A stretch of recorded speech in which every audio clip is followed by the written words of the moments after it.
Marty, I was thinking about thought and leadership, and when I say that word, or that phrase rather, the things that come to mind are John Deere, the company that makes farming equipment, that produces a magazine and established them as a leader in their industry, and of Seth Godin, who produces unique content perspectives on a regular basis and has quite firmly established him as a thought leader in the marketing space. And I think of these examples not really because of their content, but rather their approach to content. Would you agree with these examples and what I just shared in terms of thinking about thought leadership? Yeah, absolutely.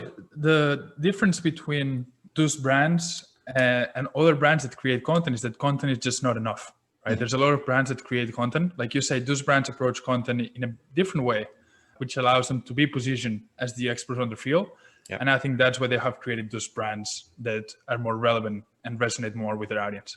So my takeaway would be that building thought leadership isn't easy, yet you, through your business, claim that it can get a bit simpler. Would that be correct? A bit simpler, yes. Not easy still. Yeah, it's still certainly complicated. It still takes work. I think we can help create a process that makes it a bit more streamlined, a bit simpler, and a bit more time efficient.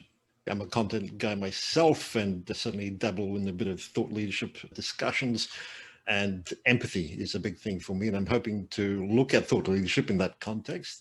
But first off, for listeners, welcome to the Predictable B2B Success podcast, where I interview people like our guest today, Marty Sanchez, to explore how they build predictable business growth within their own businesses. Marty, I believe you played college basketball, were an athlete, and then got into a bit of freelancing before you started Influence Podium, which is your company of which you are the CEO. Is that correct? Yeah, back in the good days, back in the good old days where it was simpler times. Certainly. So I'm curious, at what point did you go, you know what, I've got to start my own business, which around thought leadership and building influence? Yeah, it's a great question. When those people say, I knew I was an entrepreneur at 7 years old because I was selling lemonade on the stand, and I made $100. That was not me. Like, complete transparency. I just like to play basketball. I like to read. There was part of me that knew I always figured out ways to make money, but I never thought that I'd be an entrepreneur. One of the reasons why is because I think you cannot be something that you don't see. And in Spain, there were not many entrepreneurs that I could look up to. So I didn't think that was a possibility. I went to college at 17 to the United States. I left Spain, Barcelona. And eventually that started to open my eyes, because one of the things that the United States has a lot of negative things as well. But one of the positive things is that they have a very big entrepreneurship influence. So when I saw that what the United States offered, that opened my eyes. I still didn't think that it was fully possible for me.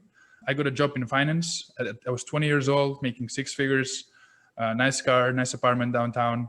It lasted 1 month. 30 days later, I quit. I had a mental health panic attack. I was struggling with a couple of different things, and I decided to go back home and regroup. When I went home and regrouped, I met this girl who lived in Barcelona, but she was from LA, who ran a marketing agency. And I saw her and I was like, if she can do it, I can do it. And that's when it started for me to become real of, this is something that I actually want to do. And I think it's possible, because now I've seen it. I'm curious, given your journey to date, what would you say is your area of strength, personal area of strength?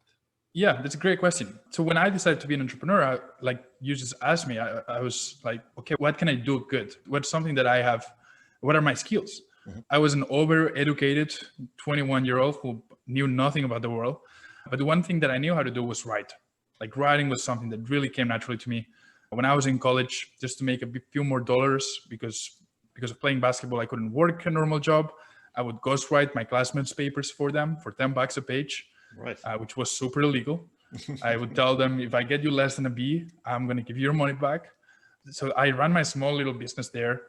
And that was something that I knew how to do. I knew how to write. And that's how I developed. I started writing on Quora, which is a Q&A platform, every day for about 6 months. Over 6 months, I generated a couple million views. Some of those people that read my content were B2B CEOs that reached out and said, hey, I have a Forbes column that I can write for them, but writing is not my thing. Could you ghostwrite for me? And then from there, I started my ghostwriting freelance career based on one skill that I had, which was writing. Everything else, I'm not a super business person. Finances don't come naturally to me. There's a lot of things that I don't do well. Writing and creating content is what I'm actually really good at. And it's one of the only things that I can do at a high level. Brilliant. And Marty, in that area of strength, what would you say that businesses don't know but should? It's a good question, especially when it comes to writing and creating content for B2B companies. I think most companies don't understand the patience and consistency that is required to see success. And that's one of the things that I try to explain through my content, that this is a long-term mindset. It's something you have to be investing because you're going to see results 6 months from today, a year from today. But it's something that you want to invest really for the rest of your business longevity. If you're looking for something that we can start putting together and you see results by next Tuesday, content, building your brand is not your thing. Maybe you have to send cold emails or do outbound. But if you're looking for inbound and building your brand, personal brand, company brand through content, what you should know is that it's going to take time and you have to be okay with that because the results are going to be worth it. Marty, just to bring this back into the context of what we were discussing today, how would you define thought leadership? Yeah, thought leadership, in my opinion, thought leadership is synonym of a lot of things, right? We have thought leadership, we have personal branding. Now we have this new thing called building in public, which at the end of the day, it's the same. It all comes down to your reputation and your reputation at scale. And reputation is something that we all have. Like we all have a reputation that follows us, whether we want it or not. Yeah. Thought leadership for me is the understanding of an acceptance of that reputation and being proactive to build that up and to make it to represent what you need and want to represent for your business and personally. So being proactive with your reputation at a scale that the internet has allowed us, which has expanded that reputation worldwide versus what back in the day was a very local reputation, is now what thought leadership is. If you're being proactive with your reputation, that's when you start building content and you start building that brand. But some people tend to overcomplicate it. It's not, thought leadership sounds very interesting, such a very cool term. It's your reputation. It's been for decades. We all know about reputation, and bring it down to something that's more understandable, I think helps people get it and start doing it. Okay. And you've alluded to the fact that it needs to be done consistently and for the long term, but is it right for everybody and every business? I don't think, this is one of the things that I think marketers miss out on, because we, as marketers, we tend to be very narcissistic and very egocentric. And what we do is the most important thing, and it works for everybody. And you, as the saying goes, the hammer sees everything as a nail. So I will never say that content and building your brand is important for or necessary for all businesses. I will never say that my approach is the approach for everybody. It has, marketing is a very one-by-one, custom tailored approach. There's some businesses that have been huge with no brands and they make a lot of money. That said, in a very global, in a very internet focused world, if you're a B2B company and you're looking to grow and you're not creating content and building your brand, especially in relationships that are very highly relationship based, you're probably missing out. And it's going to be really hard to grow a large repeatable business without investing into it. And I'm curious, because this is a problem that I have encountered. I'm wondering if you have too, in that some people would say that if I want to invest in thought leadership, then I need to have a unique point of view and should differentiate me from my competition. Do you find that to be the case? I find that to be an objection that I hear often of why I don't start. If I talk to B2B CEOs every day, multiple times. A lot of my friends are B2B CEOs. And if they ask me or I ask them, why don't you start? Or why are you not creating content? I don't have a special point of view. I don't think people care. I call that the empty stand syndrome of thinking that nobody's going to be there to listen to you.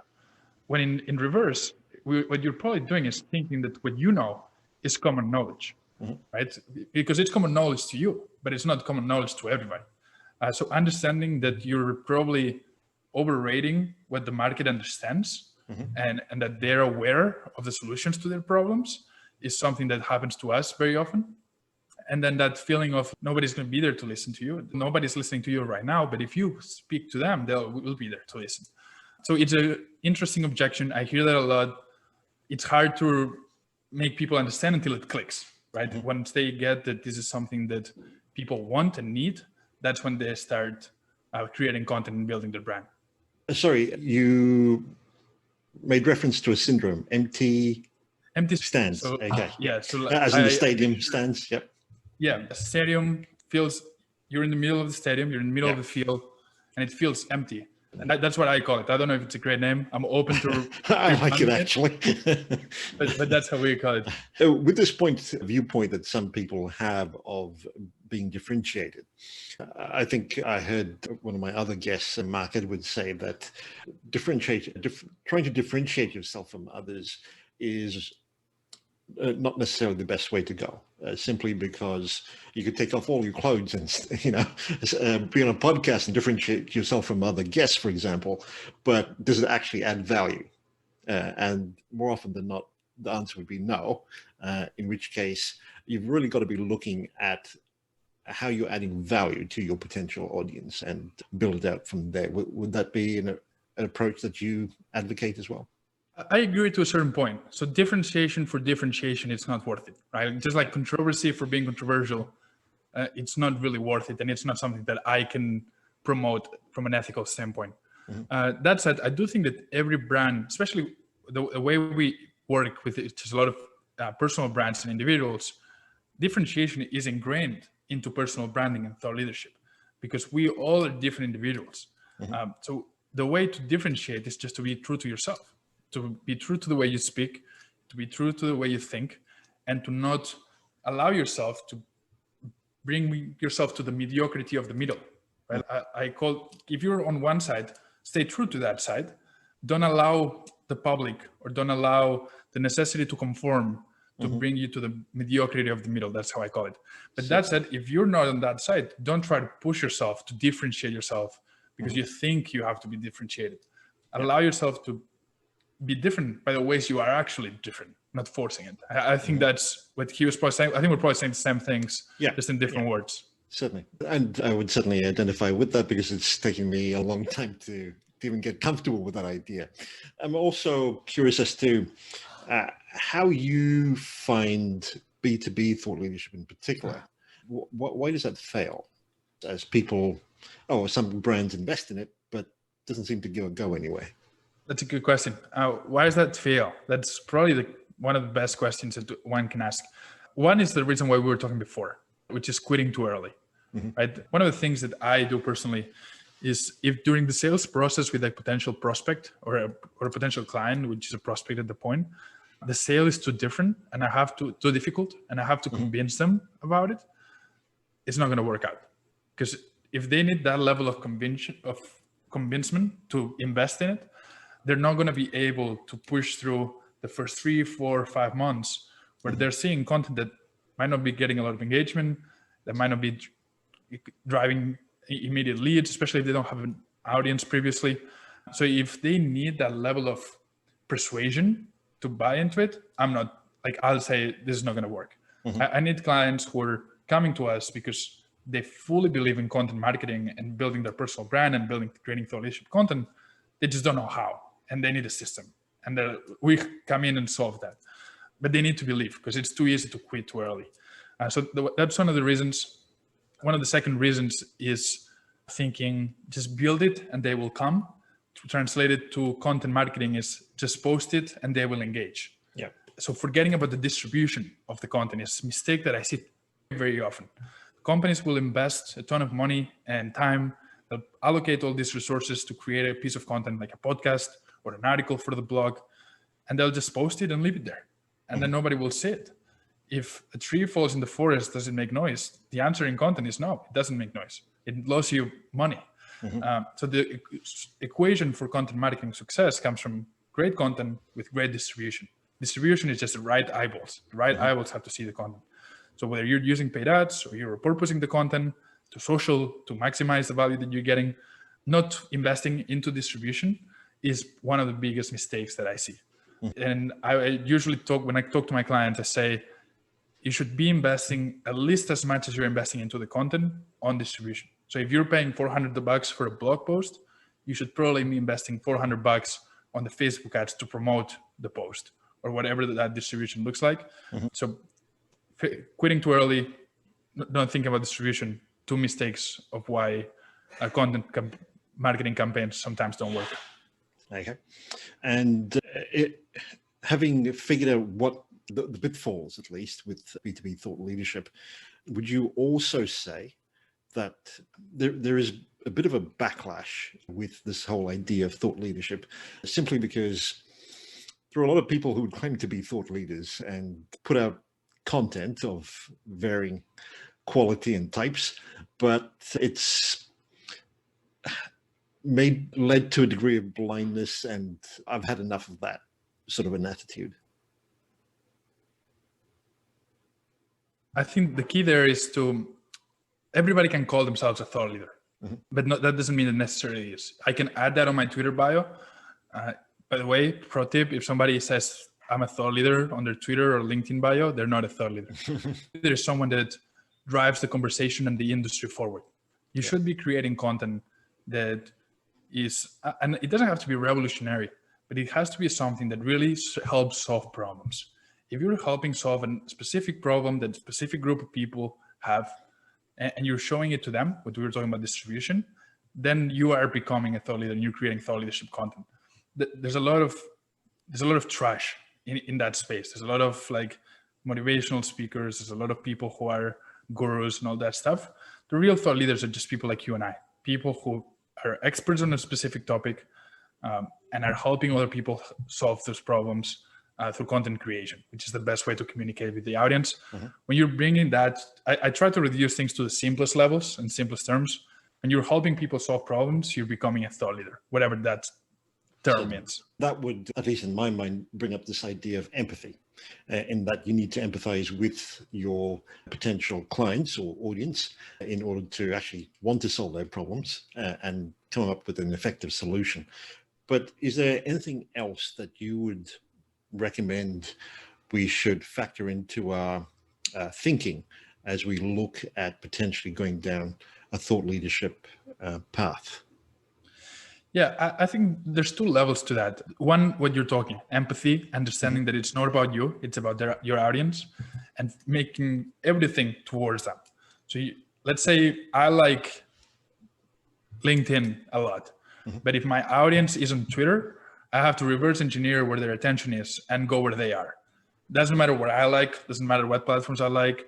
We have to adapt to what the audience wants and needs. And those are the problems that they have, researching them, going beyond the demographics to fully understand what are their fears, their motivations, why they're struggling. So talking to your audience, being empathetic to what they're feeling and needing, I think is a key step. And then the second part is what we hear about, your content is to add value. And we hear that a lot, and it has become a cliche, right? Like you have to add value. Sure, what does that mean? To me, it means 2 things. It has to educate and inform, and it has to entertain. And it's about finding the right balance between those 2 areas. I think everybody's balance is a bit different. So some people are more entertainers than educators. Some people are more educators than entertainers. That's an individual decision, but it has to have a little bit of both. Because if you only educate, what you're doing is not creating content. It's putting PhD theses from college nobody wants to read because they're boring. And if you're entertaining, then you're competing with Netflix, you're competing with cat videos, you're competing with basketball. So I'm going to go to what I like. So finding that balance between entertaining and educating, I think is something that we need to factor into how we create content. Each balance, like I said, is different, but both components need to be included. That's an interesting perspective you bring in. You're probably the first person who's actually talked about it on the podcast. So I'll ask you this. I, for myself, am a bit of I lean towards the education side of things. How would I and others, perhaps a bit like me, in that we're a little more serious and matter of fact, include more of the the entertainment side of things? Yeah, that's a great question. I think it comes down to an individual level, right? What I find entertaining, you might not find entertaining, and vice versa.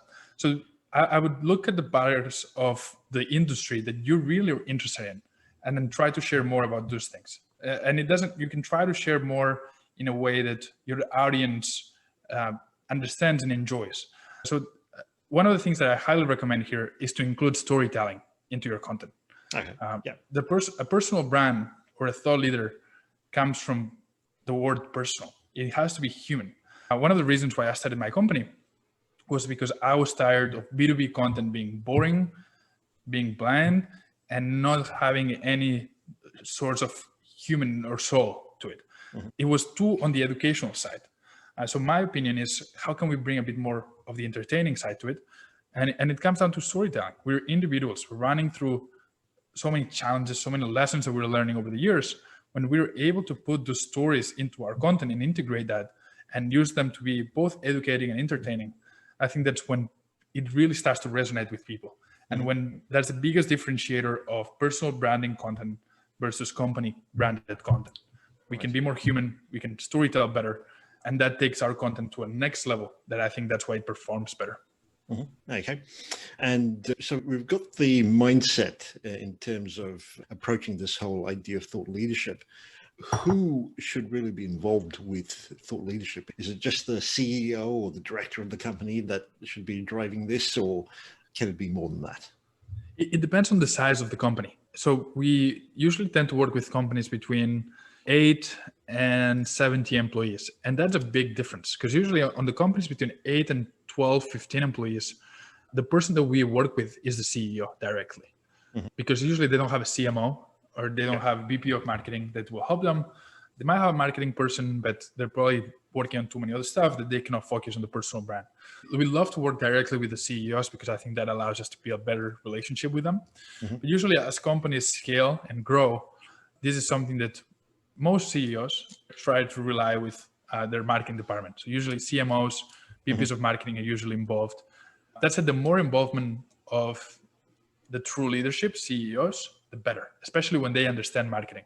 Mm-hmm. A good business peer of mine who works with narrative strategy for companies, he told me on my podcast that he only works with companies that the CEO is involved.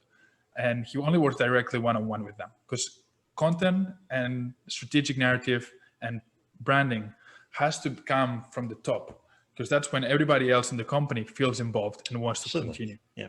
So it was a good reflection of him of saying, I won't work with people unless I work directly with the CEO, because that's the only way we're going to get results. So the more involvement from the CEO, if they understand marketing, the better. Mm-hmm. But for a company that perhaps has a CMO or VP of marketing or something of that nature, thought leadership may not necessarily be high on the agenda at the end of the day. And most of these roles are required to provide some input into revenue. And there are numerous ways, as we've alluded to earlier in the podcast. So from that perspective, the thought leadership is a nice idea. The CEO and perhaps the CMO have limited time to invest. Would it be a worthwhile investment to look at getting people within the company involved in producing thought leadership content and boosting the overall authority and the thought leadership of the brand as a whole? That's a great question. I think it starts with a premise that I'm not sure if I would agree in terms of thought leadership will drive business results. You might not be able to measure it like Facebook ads of $1 in, $1.3 out. But thought leadership is one of the key elements to a content marketing strategy, when well done, that can drive business results. For us, for example, it's driven about $600,000 in the last 10, 12 months of inbound revenue. And we're at a smaller size. And that's all inbound revenue generated from my thought leadership and my personal brand. So it can be a source of large deal size that come in. Obviously, attribution is one of the things that we can talk about that later, but that content can struggle with. But the premise of it might not be high on the agenda, I disagree. I agree and disagree. I agree that in majority of companies, that's not high on the agenda. But I agree that there's a number of companies that truly understand marketing and thought leadership, that they do push it forward. And those are the companies that really stand out. Mm-hmm. On the question of should we have more people involved? Absolutely. In an ideal world, everybody in the company will be creating content, and they will all have their personal brands, and they'll all have LinkedIn content and Twitter content creating, because it really scales with people, right? If you're able to have 10, 15, 20 people creating the brand, now you're building something really interesting. That said, I've never seen it happen, never, unless the CEO is the person that starts. So if the CEO shows the way and walks the talk and is the leader, then I've seen other people in the company start doing it. If the CEO doesn't do it, I've never, 0 times, seen other people from the company say, I'm going to create content. Because if the CEO does it and he's the busiest dude in the company, what's your excuse to not do it? Right? But if he doesn't do it, then I'm not going to do it either. Okay. I'm curious, you talked a little bit about the benefits thought leadership has brought to your brand itself, but what are the benefits that people could see with thought leadership?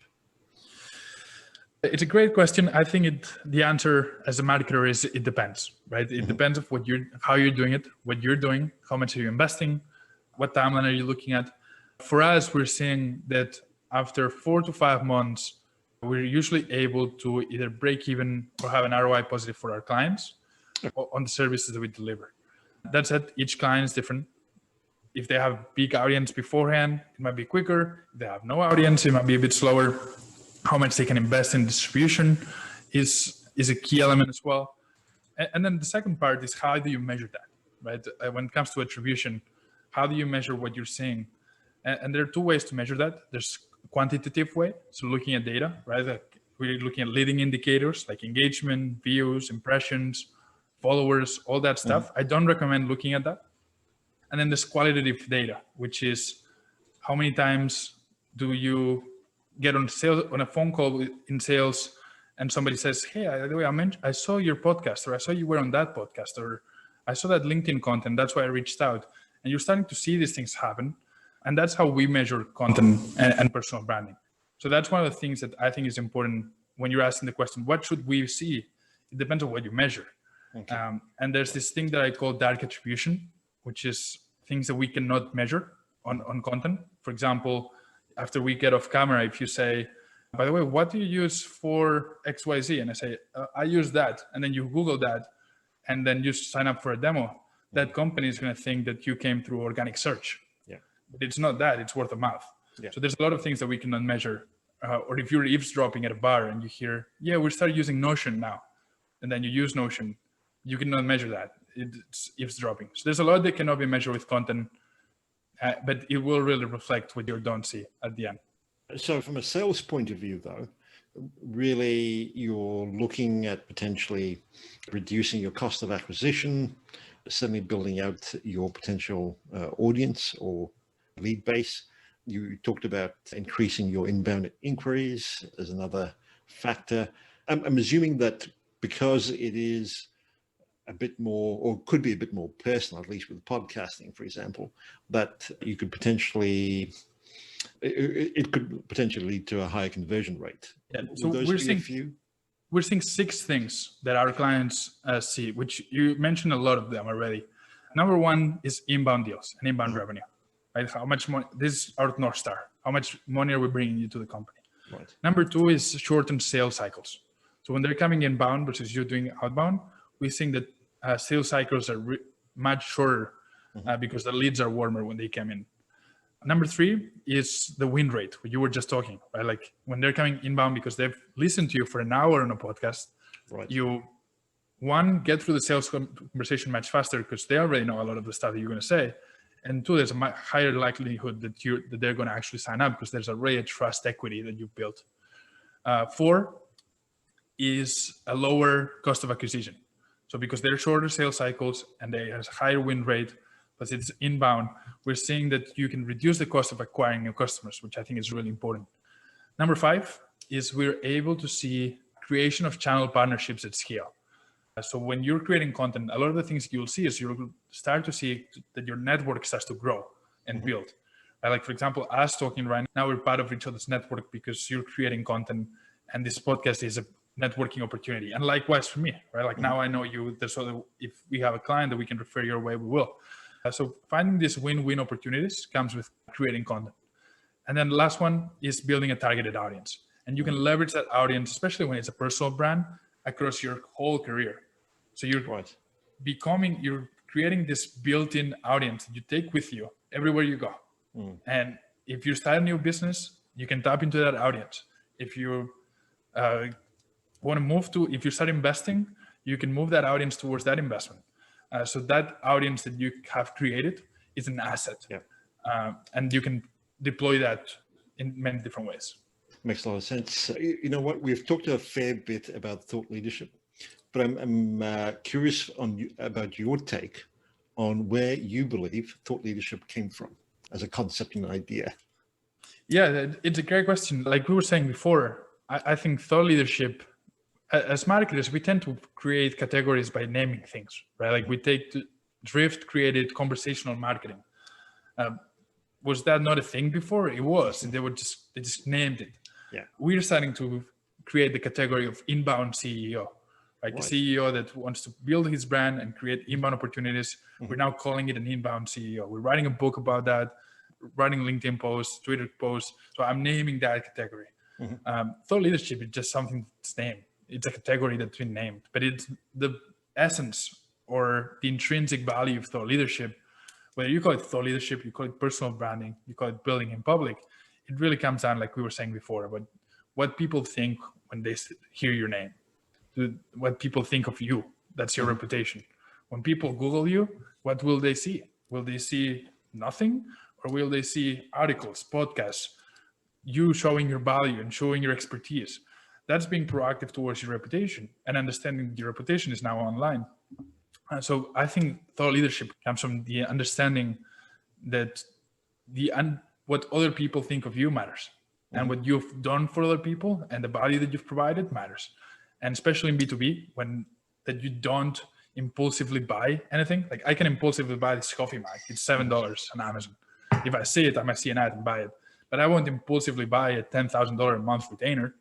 It comes down to how much value you've created and how much top of mind you are. And that's what your reputation is. So that's where I see thought leadership, personal branding, all these coming from. And when we talk to CEOs or other people within an organization, do you find resistance in terms of, I don't have too much to say. Yeah, we can talk about what we do or whatever widgets we produce, but beyond that, I'd have a hard time talking about anything worthwhile to our audience. Is that an issue that you encounter? In a couple different ways. So sometimes I'll hear that, right? Like, I don't have enough to say.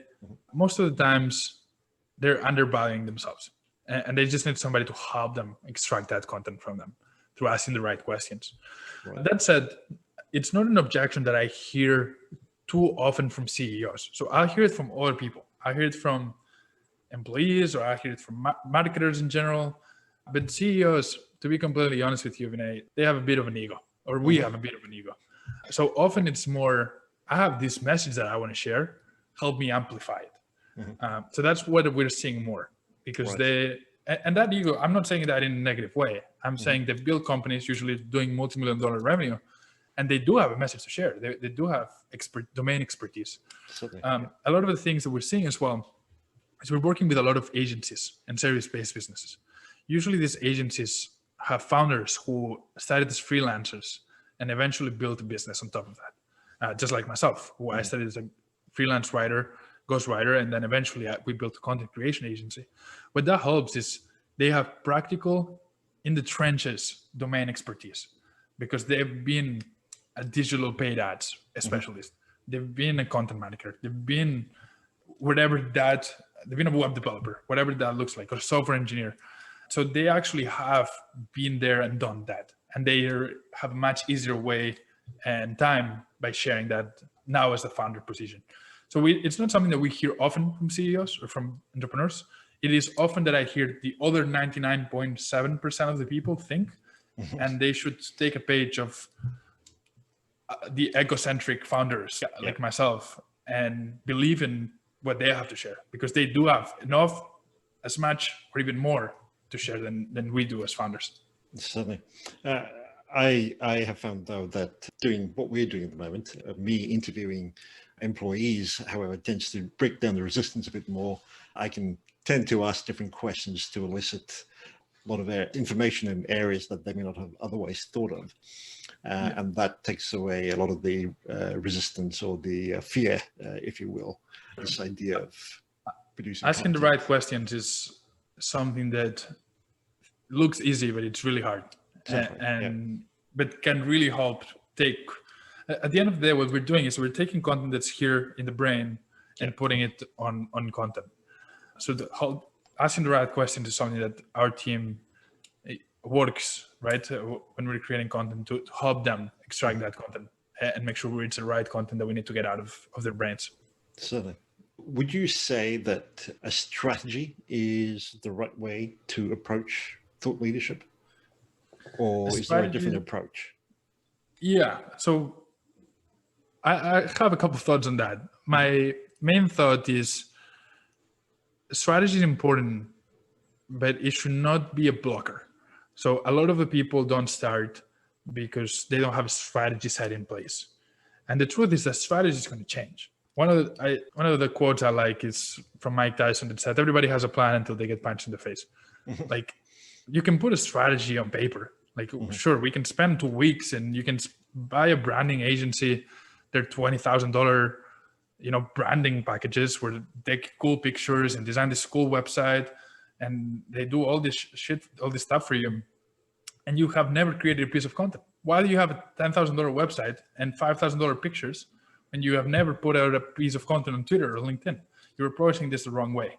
You're thinking strategy first, content later. That's the wrong way. First, implement, execute, create content, see what the audience wants, and use data to drive your strategy from there. Right. You cannot create a strategy that works if you don't have data to create the strategy from.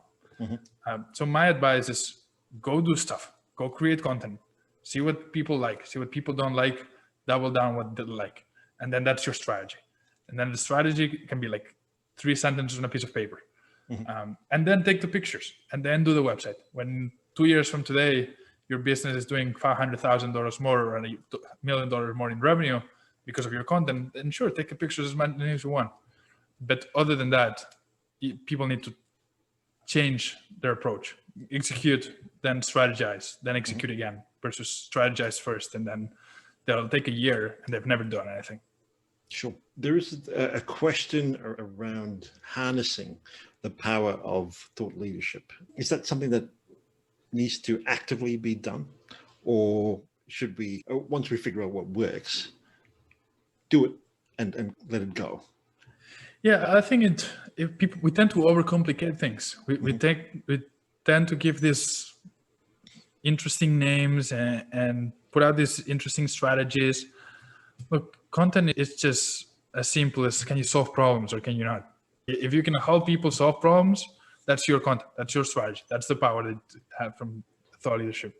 If you cannot do that, if you're not a good educator, if your content is boring, if people don't resonate with it, then there's no power there to be harnessed. So it all comes down to the simpler, more basic equation, right? Great content, great distribution. That's the power of thought leadership. Once you get both, you're off to the races.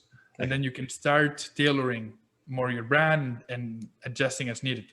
But until you don't have that equation ready, everything else is, and excuse my French, but it's bullshit. Like, it's not necessary. So we need to stop overthinking our content, our personal brand, our thought leadership, and go back to, let me put my expertise in the best way possible for people to learn. And let me give everything I know for free so that I'm top of mind when they're ready to buy. If people that have the problem, when they have the problem and they're like ready to solve it, they need to think Marty Sanchez. When a B2B CEO says, I want to build my brand, I want to create content, I don't have the time, I don't know how to do it, who do I go to? They have to immediately be like, that Spanish dude from Twitter, I think his name is Marty. That's all I want. That's the power of thought leadership. It comes down to that. Brilliant. When I think about thought leadership content that I've seen over time, I think there's at least a few key categories they tend to fall into. and I'd be curious to get your take on some of these. The first being a counter narrative opinion, so going against the mainstream with a different viewpoint. The other one being one of a personal narrative. This was the problem that I encountered, and this is how I got inspired to do whatever it was.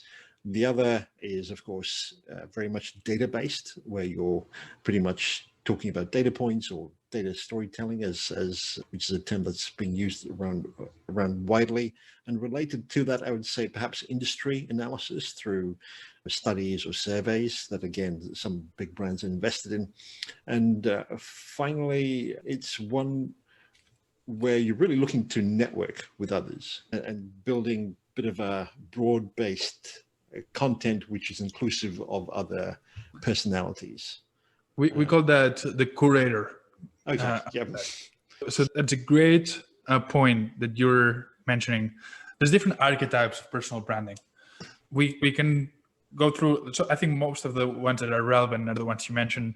I think there might be some more. That's something that I'm working to craft and to put something in a paper that I can share with people. So maybe in a couple of months, I'm going to be able to give you a better answer to that. But it comes down to self-awareness. It comes down to what style of communication fits you best. If you're more of a curator, if you feel like you can bring people, you're the best at finding the best content from other people and bringing it together, that's one. If you're able to simplify, I call this one simplifier. If you're able to go into a thesis, like a PhD thesis, and transform that into organic social content for Twitter, for LinkedIn, that's easier to understand, that's entertaining, that's one. There's others that are like the journalist, right? You're looking for the industry trends, you're looking for industry data, and you're collecting that for people.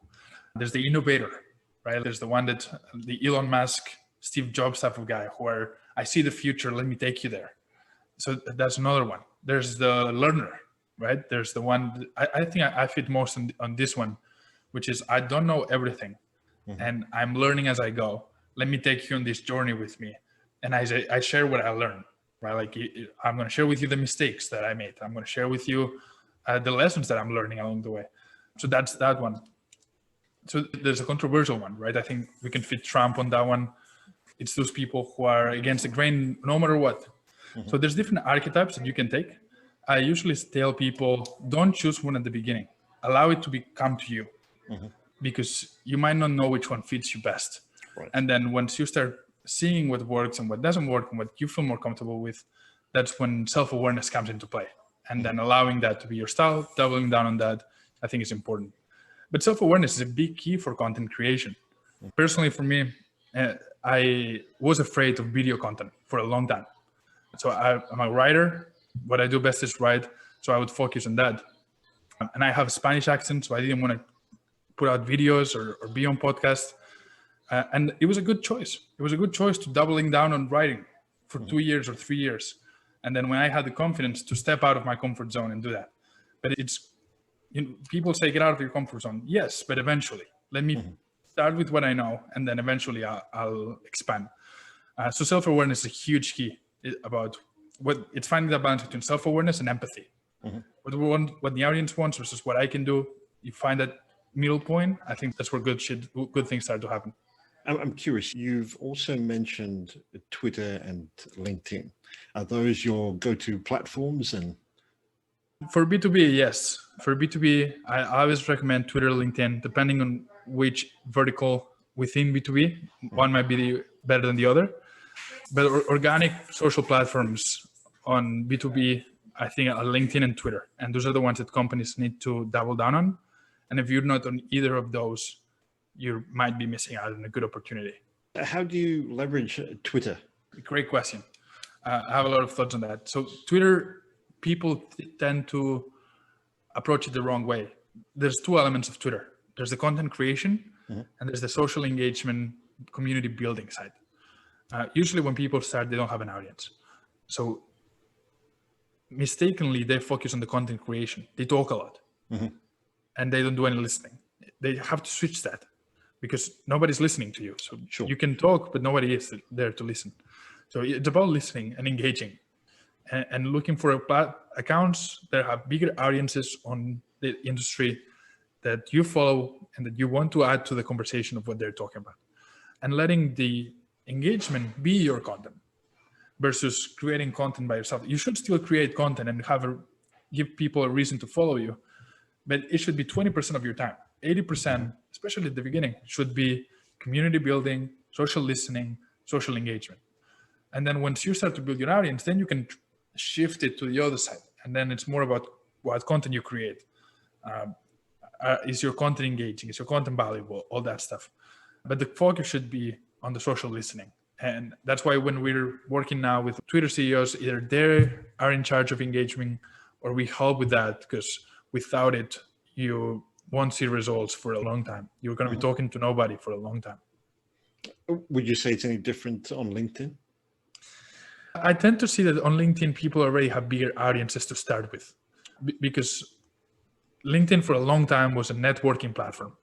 So you would have all your connections are there already. So usually there's at least some level of foundational audience there listening, which allows you to have some views and some engagement on your posts more or less right away. That said, the more you can engage, the better. So the more you can use your comments and engagement into building relationships, into I call this the vampire of audiences. When somebody has a big account and they make a post, and that post is going to be seen by hundreds and thousands of people. So what you do is you comment as one of the first, and you leave a really valuable comment. Because it's going to be liked, it's going to be on the top of the comment section. And what you're doing is you're stealing the audience. You're like a vampire. You're sucking their blood out because you're riding their wave. Because after people see the post, they'll see the first comment, and that's you. So that allows you to get more visibility right away. So that's a strategy that we have seen work pretty well on Twitter. On LinkedIn, like I said, usually people already have some sort of audience, but still the more engaging you can do, the better. It's more about listening than talking, especially early stage on social. I think that's a good strategy to adopt, to actually listen first, because one of the questions I tend to ask myself, if not of others, or other bits of thought leadership content, is your thought leadership content really thought leading? And it goes back to, I think, what we were talking before, right? Not every content has to revolutionize the industry. Yeah. Like not every article you post is going to change the world, but it doesn't have to. You only have to help one person. If you help one person, it's worth it. I always say you're always one piece of content away from whatever you want. Like you're one piece of content away from that big business deal. You're one piece of content away from getting invited on that podcast. You're one piece of content away from fill in the blank. So that piece of content doesn't have to be revolutionary. It just has to be the right piece of content at the right time. And the only way to give yourself a chance for that to happen is to publish as much as you can and be consistent. If you only publish when you have something revolutionary to say, you're going to publish once in your lifetime and nobody's going to see it. You have to publish when the things you say are boring but important and they're relevant. So again, just waiting until you have something mind-blowing is not consistent enough. It's not going to be able to sustain over long term as a content marketing strategy. I'd like to touch upon something that you mentioned at least a couple of times, if not more, during the course of our conversation, which is don't get caught up too much in tactics or strategies, but put the content out there, see what the audience has to say about it, and then build out on that. When you say that, what specifically are you looking for? Is it just engagement and comments on the content that you're creating, or is there more to it? Yeah. Just to backtrack on that, 100%. Tactics come and go. The principles of content stay forever. So what we're looking for is just qualitative data points of things are resonating with people. So if somebody DMs you and says, hey, I read that tweet, I was dealing with that same issue, that was very helpful, thanks. That's an amazing data point of how shit things are working. If somebody asks to jump on a call with you because of a LinkedIn post you wrote, or they want to invite podcasts, like those are data points of it's clicking, and you start to see that. Now, people often tend to have expectations of content performance that are unrealistic. Right? Like we had a client once, a couple of years back, who would get about 400 to 500 views every LinkedIn post. We publish about 4 or 5 times a week.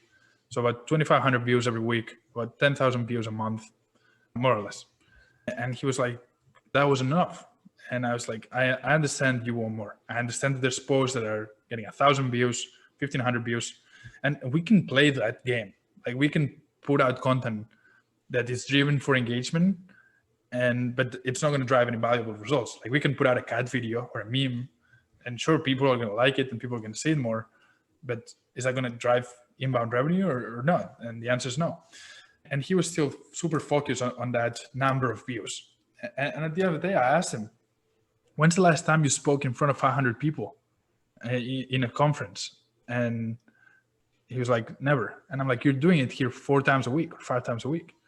Every time you post, you're getting seen by 500 people who are your target audience. You would pay thousands and thousands of dollars to that once in person. Why are we not valuing it? Because it's a number and because there's other people who might get a bit more. So being realistic with what your numbers are and being grateful for them. If you have one view, but it's the right view, that might be a 6-figure deal. Mm-hmm. I don't have too many Twitter followers because I don't really need them. But I've had tweets that got in 20 views and got a 6-figure deal out of that. Do I care about the views? Don't pay rent. Likes don't pay rent. I'm not going to make payroll with. I got a bunch of viral tweets. I got one for, I think it was like seen by 500,000 people. $0. Like I cannot go to my employees and say, hey, I cannot pay you guys, but look at this amazing tweet that I wrote. Like at the end of the day, we have to focus on what matters, which is inbound revenue and sales cycles. And that's what we're looking for. Obviously not going to happen right away. We're looking for qualitative data points that are telling us content's resonating. If it resonates enough for a consistent amount of time, you're going to see business impactful results on the ROI. Mm-hmm. Certainly. Brilliant. I think we've covered a fair bit of content or talked around thought leadership. Is there anything you feel that we haven't quite highlighted, but should be because it's important?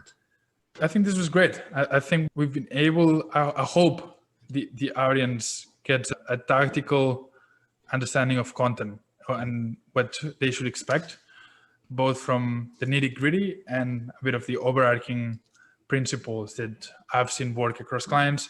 Like I was saying before, I'm not the end-all be-all expert. So I'm learning as I go. We're still somewhat early as a company. I'm just sharing what we've seen working with over 30 B2B CEOs on a daily basis. So things might change, content changes, people need to be adapted. They need to keep an ear on platform nuances and changes in the way of content is consumed. So I think as I go into this journey, I hope people are seeing what's working right now and what's not working for us. Really. Marty, if you were listening to this episode, what would be your top takeaway? To create, to not wait for anything else and to go create content and then take it from there. Don't wait for anything else. Don't overthink. Don't ask yourself questions. Don't have an empty stand syndrome. Like just go make mistakes and you'll eventually figure it out. Mm-hmm. If you're a B2B CEO, you have that option, or you can come work with us and then we'll speed you up. But for the vast majority of people who are not B2B CEOs running multi-million-dollar companies, the answer to take away is go do stuff and then learn, adjust, go do more. Learn, adjust, go do more. That's the takeaway that I've seen. And it's going to take time, but it's worth it. Mm-hmm. Excellent. And Marty, if listeners were curious and wanted to find out more or connect with you, where would you recommend they head to? Yeah, influencepodium.com is our website. Marty, that's MARTI at influencepodium.com is my email. Feel free to reach out there to follow along on this journey as we build the inbound CEO movement. My Twitter and my LinkedIn, I'll send you the links to put them on the description, are the ways, my places to create content. Those are probably the 2 ways to follow along. Email, if you want to reach out, and company website if you want to see if we can help. Excellent. Marty, thanks so much for doing this. Appreciate My it. pleasure, Vinay. It was a huge pleasure talking to you. You asked amazing questions. Hopefully my answers were good enough. Likewise. No, it was great. Awesome.